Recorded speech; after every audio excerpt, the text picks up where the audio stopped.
India രാജ്യത്ത് BJP ഇതര മുഖ്യമന്ത്രിമാരിൽ ഇത്രയും പ്രിവിലേജ് അനുഭവിക്കുന്ന മറ്റൊരു മുഖ്യമന്ത്രിയും ഇന്ത്യയിൽ ഇല്ല എന്നുള്ളത് വളരെ കൃത്യമാണ്. കാരണം താങ്കൾ ഇപ്പൊ ചോദിച്ചതുപോലെ തന്നെ എന്തുകൊണ്ട് പിണറായി വിജയനെ മാത്രം EDയോ അല്ലെങ്കിൽ CBIയോ അല്ലെങ്കിൽ ഇൻകം ടാക്സോ ചോദ്യം ചെയ്യുന്നില്ല എന്ന് പറഞ്ഞാൽ, ഇതിലും ചെറിയ കാര്യങ്ങൾ ഉണ്ടായിട്ടും മറ്റു സംസ്ഥാനങ്ങളിൽ ആ മുഖ്യമന്ത്രിമാരുടെ വീടുകളിലും മേടുകളിലും ഓഫീസുകളിലും കയറി ഇറങ്ങി നടന്ന് അവരെ അറസ്റ്റ് ചെയ്ത് അഴിക്കുള്ളിലാക്കിയ ഈ EDയും ഇൻകം ടാക്സും ഡയറക്റ്റായ തെളിവ്.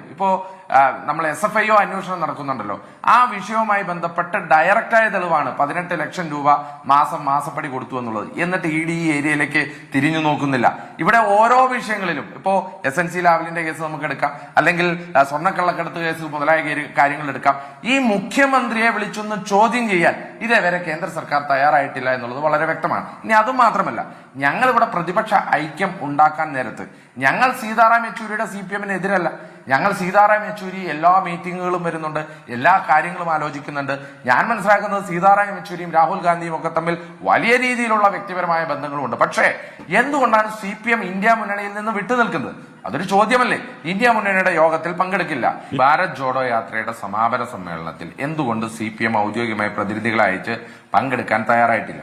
ഞങ്ങൾ മനസ്സിലാക്കുന്നത് കേരള ഘടകത്തിന്റെ വലിയ രീതിയിലുള്ള പ്രഷർ അതിനു വേണ്ടിയിട്ടുണ്ടായിരുന്നു എന്നുള്ളതാണ് ഞാൻ മനസ്സിലാക്കുന്നത്, അല്ലെങ്കിൽ ഞങ്ങൾ മനസ്സിലാക്കുന്നത്. ഇനി 2, ഇന്ത്യ മുന്നണിയിലെ കമ്മിറ്റിയിലേക്ക് 2 പ്രതിനിധികളെ അയക്കണമെന്ന് പറഞ്ഞിട്ട് എന്തുകൊണ്ട് CPM-ന് അയക്കാൻ സാധിച്ചില്ല? ഞങ്ങൾ മനസ്സിലാക്കുന്നത് കേരള ഘടകത്തിന്റെ അതിതീവ്രമായ പ്രഷർ അതിനകത്തേട്ടുണ്ടായിരുന്നു എന്നുള്ളതാണ്.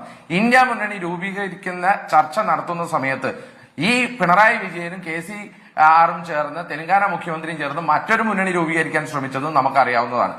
എന്നെന്നും രാഹുൽ ഗാന്ധി ഭാരത് ജോഡോ യാത്ര നയിച്ച് കന്യാകുമാരിയിൽ നിന്ന് ആരംഭിച്ചപ്പോ BJP അറ്റാക്ക് ചെയ്യുന്നതിന് മുമ്പ് രാഹുൽ ഗാന്ധി അറ്റാക്ക് ചെയ്ത പാർട്ടിയുടെ പേര് കേരളത്തിലെ CPM എന്നാണ്. ആ കേരളത്തിലെ CPM-നെ നയിക്കുന്ന സഖാവ് പിണറായി വിജയൻ, അദ്ദേഹത്തിനെതിരെ ഇത്രയധികം ഗുരുതരമായ ആരോപണങ്ങൾ, അത് തെളിവ് സഹിതം. എന്തുകൊണ്ടാണ് ഞാൻ തെളിവ് എന്ന് പറയുന്നത്?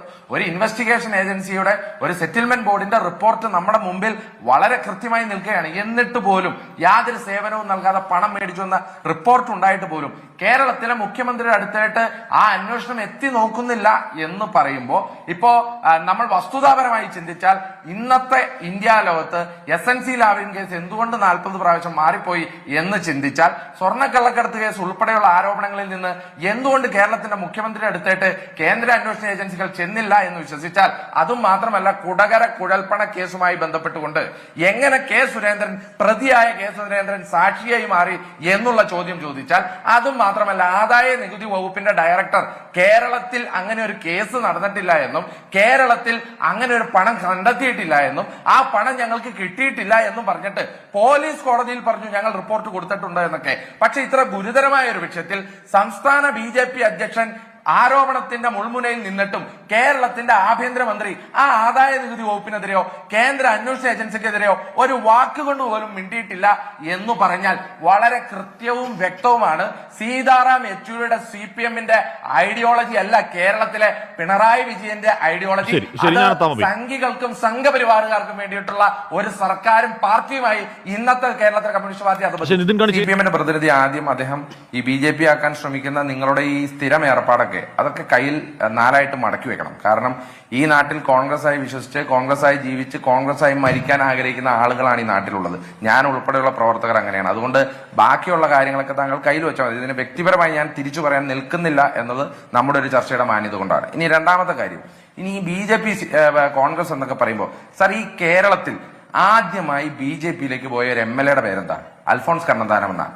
ആരുടെ MLA? LDF-ന്റെ MLA. ആദ്യമായി കേരളത്തിൽ നിന്നൊരു മന്ത്രി BJP-യിലോട്ട് പോയിട്ടുണ്ടെങ്കിൽ അതാരായിരുന്നു? വിശ്വനാഥ മേനോൻ എന്ന ആരുടെ ആളായിരുന്നു? LDF-ന്റെ ആളായിരുന്നു. ഈ അൽഫോൺസ് കണ്ണന്താനം കേന്ദ്രമന്ത്രിയായപ്പോ ആദ്യമായി ഒരു വിരുന്ന് സൽക്കാരം കൊടുത്ത ഒരു നേതാവിന്റെ പേരെന്താ?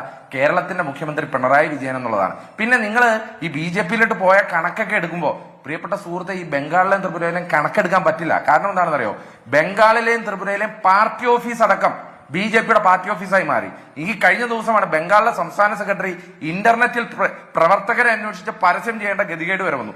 ആ പ്രവർത്തകർ മുഴുവൻ കുത്തിയൊലിച്ചു പോയിട്ടും ഈ കേരളത്തിൽ വന്ന് ഈ തള്ളാൻ ഒരു അസാമാന്യമായ ഉളുപ്പ് തന്നെ വേണം എന്നുള്ളത് നിങ്ങൾ ഓർക്കണം. അതുകൊണ്ട് ഞാൻ കൂടുതൽ ഇനി BJP CPM ഉള്ള കാര്യങ്ങളിലേക്ക് പോകുന്നില്ല. ഞങ്ങളുടെ നിലപാട് വളരെ കൃത്യമാണ്. ആഷ്മിക്കറിയാം, മുഖ്യമന്ത്രി പിണറായി വിജയന്റെ പഴയകാല വാചകങ്ങൾ പരനാറി, നികൃഷ്ട ജീവി, വായിൽ തോന്നിയത് കോതയ്ക്ക് പാട്ട്, ഇങ്ങനെ എത്രയോ പരാമർശം നടത്തിയേക്കണ മാതൃഭൂമിയുടെ പത്രാധിപർ എടോ ഗോപാലകൃഷ്ണ, ഇങ്ങനെയൊക്കെ പറഞ്ഞിരിക്കുന്ന ശ്രീ പിണറായി വിജയൻ ആരോഗ്യമില്ല BJPക്ക് എന്നൊക്കെ നിതിൻ ഗഡ്കരി ഇവിടെ പറയുമ്പോൾ ആ പ്രധാനമന്ത്രി നരേന്ദ്രമോദി വന്നപ്പോ കൊച്ചിയിലെ വിമാനത്താവളത്തിൽ പോയി ഇങ്ങനെ കൈകൂപ്പി ഒടിഞ്ഞു തൂങ്ങി നിൽക്കുന്ന മുഖ്യമന്ത്രിയുടെ ചിത്രം ഈ കേരളക്കര കാണുമ്പോൾ ആരോഗ്യം ആർക്കാണ് ഇല്ലാത്തത്, മടിയിൽ കനം കൊണ്ട് കൂമ്പി നിൽക്കുന്നത് ആരാണ് എന്നുള്ളത് കേരളത്തിലെ ജനത തിരിച്ചറിഞ്ഞതാണ് എന്നുള്ളത് നിങ്ങൾ മനസ്സിലാക്കണം. പിന്നെ ഇപ്പൊ നിങ്ങൾ കുറെ കാലമായി ഇവിടെ പറഞ്ഞതാണല്ലോ, ഞാൻ പറഞ്ഞ കുടകര കുഴൽപ്പണ കേസ് എവിടെയായി സർ? ഈ കുടകര കുഴൽപ്പണ കേസിനെതിരെ ഇതേവരെ ഒരു സമരം നിങ്ങൾ നടത്തി കണ്ടില്ലല്ലോ. ഈ കുടകര കുഴൽപ്പണ കേസിൽ കെ സുരേന്ദ്രൻ ഇതേവരെ പ്രതിപട്ടികയിൽ വന്നിട്ടില്ലല്ലോ. ഈ കെ സുരേന്ദ്രന്റെ മകനെ ഈ പ്രതികൾ വിളിച്ചു എന്ന് പറഞ്ഞിട്ട് അവരാരും പ്രതിപട്ടികയിൽ വന്ന് ഇതുവരെ കണ്ടില്ലല്ലോ സർ.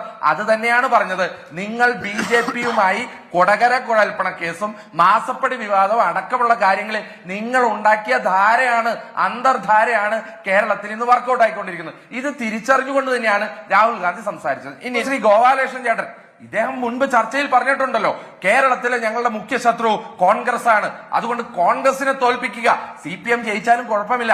കഴിഞ്ഞ നിയമസഭാ തെരഞ്ഞെടുപ്പിൽ RSSന്റെ മുഖവാരിക എഴുതി പിടിപ്പിച്ച കാര്യം ഇത് തന്നെയല്ലേ, കോൺഗ്രസ് ഇവിടെ തീരണം, അതിനെന്താണ് CPM ഒരിക്കൽ കൂടി വരണം. ഇത് തന്നെയാണ് നിങ്ങളുടെ നിലപാട്. ഇതുകൊണ്ട് നിങ്ങൾ കേരളത്തിലെ മുഖ്യമന്ത്രിയെ ദുർബലപ്പെടുത്താൻ ആഗ്രഹിക്കുന്നില്ല. അദ്ദേഹം എത്ര കേസിൽ പെട്ടാലും നിങ്ങൾ ദുർബലപ്പെടുത്തില്ല, നിങ്ങൾ വളയ്ക്കുകയുള്ളൂ, ഒടിക്കില്ല എന്നുള്ള കാര്യം നമുക്കൊക്കെ അറിയാം. അത് കേരളത്തിൽ കണ്ടുകൊണ്ടിരിക്കുകയാണ്. ഇദ്ദേഹം മാസപ്പടി കേസിന്റെ കാര്യം പറഞ്ഞു, ഇവിടെ ആരെയൊക്കെയോ ചോദ്യം ചെയ്തു എന്ന് പറഞ്ഞു. ഇപ്പൊ ചോദ്യം ചെയ്ത ഈ കർത്തയുടെ അനിയൻ ഒരു ശശിധരൻ കർത്തയുണ്ട് സാർ. ഈ ശശിധരൻ കർത്ത ആരാ? ഗോപാലകൃഷ്ണൻ ചേട്ടന്റെ കൂടെ BJP സംസ്ഥാന കമ്മിറ്റി കൂടുമ്പോ ആ കസേരയുടെ അടുത്ത കസേരയിൽ ഇരുന്ന് ചായ കുടിക്കുന്ന ആളാണ് ഈ ശശിധരൻ കർത്ത. ഈ ശശിധരൻ കർത്തയാണ് പലർക്കും പണം കൊടുക്കാൻ പോയത്. BJPയുടെ ഇൻഡസ്ട്രിയൽ സെല്ലിന്റെ കൺവീനറാണ്. ആ ശശിധരൻ കർത്തയുടെ കൂടെ ഇരുന്ന് ചായ കുടിച്ച് സൊറ പറഞ്ഞ നിങ്ങൾ മാസപ്പടി കേസിനെ കുറിച്ച് അന്വേഷിക്കുമെന്ന് ബുദ്ധിയും വിവരമുള്ള ഏതെങ്കിലും മലയാളികൾ വിശ്വസിക്കുമെന്നാണോ? ഇൻഡസ്ട്രിയൽ സെല്ലിന്റെ കൺവീനർ ഇപ്പോ അല്ല, ഇപ്പൊ അവരുടെ വ്യാപാര സംഘടനയുടെ സംസ്ഥാന അധ്യക്ഷനാണ്. അതായത് പ്രിയപ്പെട്ട ഹാഷ്മി, ഇൻഡസ്ട്രിയൽ സെല്ല് വ്യവസായ സംഘം, മറ്റേത് വ്യാപാര സംഘം. ഇത് മുഴുവൻ വ്യാപാര കരാറുകളാണല്ലോ. ആ വ്യാപാര കരാറുകളിൽ ഏർപ്പെടുന്ന പിണറായി വിജയനുമായിട്ടൊക്കെ ഏർപ്പെടുന്ന ആ കർത്തയുടെ കൂടെ ഇരുന്ന് ചായ കുടിക്കുന്ന ഗോപാലകൃഷ്ണൻ ചേട്ടൻ ആ കർത്തയെ ഇവിടെ ചോദ്യം ചെയ്യുമെന്നും നടപടി എടുക്കുമെന്നൊക്കെ പറഞ്ഞ എന്റെ പൊന്നു ഹാഷ്മി, നമ്മൾ ആരെങ്കിലും വിശ്വസിക്കുമോ? SFIയോടെ അന്വേഷണം വരുന്നതിന് എത്രയോ കാലം മുമ്പ് ആ സെറ്റിൽമെന്റ് ബോർഡിന്റെ റിപ്പോർട്ട് വന്നാണ്. ഇതേതെങ്കിലും ഹാഷ്മി ഒന്ന് ആലോചിക്കുക, ഇന്ത്യയിലെ ഏതെങ്കിലും കോൺഗ്രസ് നേതാവിന്റെ പേരിലാണ് ഇങ്ങനെ ഒരു ആരോപണം വരുന്നത് എന്നുണ്ടെങ്കിൽ ആ റിപ്പോർട്ട് വരുന്നതിന്റെ പിറ്റേന്നാൾ ആ കോൺഗ്രസ് നേതാവിന്റെ വീട്, അവന്റെ ഓഫീസ്, അവന്റെ ഡ്രൈവറുടെ വീട്, അവന്റെ ബാല്യക്കാരന്റെ വസതി, ഇതൊക്കെ ഇവർ അന്വേഷിക്കില്ലേ? ഇവർ പോയി ഇവരെ എല്ലാവരും അറസ്റ്റ് ചെയ്യില്ലേ? ഇവരെ ജയിലിലിടില്ലേ? എന്തുകൊണ്ട് കേരളത്തിലെ മുഖ്യമന്ത്രിക്ക് ഈ പ്രിവിലേജ് ലഭിക്കുന്നു? ആ പ്രിവിലേജ് ലഭിക്കുന്നതിന്റെ ഉത്തരവാണ് ഇവർ ഉണ്ടാക്കിയ അന്തർധാര. കൂട്ടുകച്ചവടമാണ് കേരളത്തിൽ നടത്തുന്നത്. ആ കൂട്ടുകച്ചവടത്തിന്റെ കാര്യമാണ് ഞങ്ങൾ പറഞ്ഞത്. പിന്നെ ഒരു കാര്യം കൂടെ പറയാം ശ്രീ ഹാഷ്മി, ഞാന് ഇനിയും ചർച്ചയ്ക്ക് വരാനുള്ള ആളാണ്. നമ്മൾ ജൂൺ 5-ന് ശേഷം കാണേണ്ടതാണ്. ഞാൻ ഹാഷ്മിയോട് അരക്കെട്ടുറപ്പിച്ച ആണയിട്ട് പറയുന്നു, ജൂൺ മാസം 5-ാം തീയതി ഇന്ത്യയുടെ ജനാധിപത്യത്തിന്റെ ശ്രീകോവിലിൽ ഒരു മുന്നണി അധികാരം ഏറ്റെടുക്കുന്നുണ്ടെങ്കിൽ അത് ഇന്ത്യ മുന്നണി ആയിരിക്കും. ഇന്ത്യൻ നാഷണൽ കോൺഗ്രസിന്റെ നേതാവായിരിക്കും സത്യപ്രതിജ്ഞ ചെയ്യാൻ പോകുന്നത്. ഇത് 100% വിശ്വാസത്തോടു കൂടി കണക്കിന്റെയും വസ്തുതയുടെയും അടിസ്ഥാനത്തിൽ ഞങ്ങൾ ഇവിടെ ആണയിട്ട് വീണ്ടും വീണ്ടും പറയാൻ ആഗ്രഹിക്കുക. അതിന്റെ കാരണം എന്താണെന്ന് ഇപ്പൊ നിങ്ങൾ മുൻപ് തെരഞ്ഞെടുപ്പ് എടുക്കുക. 2014 തെരഞ്ഞെടുപ്പിൽ അന്നൊരു നരേറ്റീവ് ഉണ്ടായിരുന്നു, നരേന്ദ്രമോദി എന്ന നരേറ്റീവ് എന്ന് പറഞ്ഞാൽ നമ്മൾ ഇലക്ഷൻ നമ്മൾ വോട്ടെണ്ണുന്ന ആ ദിവസം ഇരിക്കേണ്ടവരാണ്.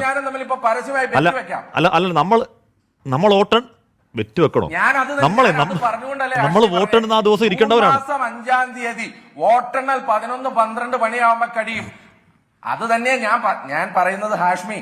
ജൂൺ മാസം 5-ാം തീയതി 11-12 മണിക്ക് ഈ 24 ചാനലിന്റെ വോട്ടെടുപ്പുമായി ബന്ധപ്പെട്ട ചർച്ചയിൽ ഞാൻ ഉണ്ടാകും. ആ ചർച്ചയിൽ വീണ്ടും നമ്മൾ ഇത് പറയും.